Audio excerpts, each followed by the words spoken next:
Hey, sorry, another video reply. Yeah, I meant to do this in the last one, but it's a completely different subject. So first, what are you what are you basing emotionally and mentally ready for sex with a 52-year-old on? So what does it mean to be emotionally and mentally ready for sex? Are you saying it's impossible for a 9-year-old to determine for themselves the outcome of sex or the ramifications of sex? I would agree that most couldn't, but I wouldn't say it's impossible. I think humans at the age of 9, if objective enough and rational enough, can determine for themselves that sex would not be the healthiest thing for them. But if a completely rational, objective person of 9 decided and determined that sex is healthy and okay for them, then who is to stop them, and why? And why should it be considered okay to prevent that 9-year-old from having sex if they can rationally and objectively say and prove that it is okay for them to have sex? If a person of 9 can fully weigh the consequences of their own actions, then I wouldn't consider them a child. I'd say they're an adult, because that is what the terms mean. A child is a person who cannot, rationally weigh the consequences of their actions, and an adult is a person who can.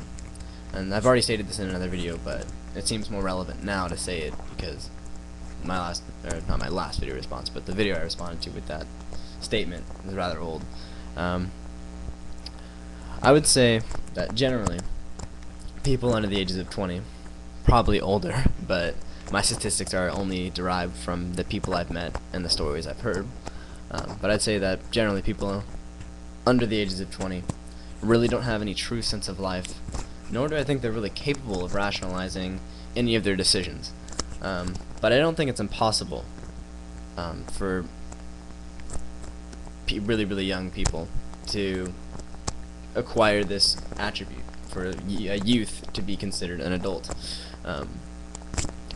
I've met and taught children, I guess, although I think children is the wrong word, but just people under the legal age limit of an adult who I would consider to be adult because they can think in a completely rational manner.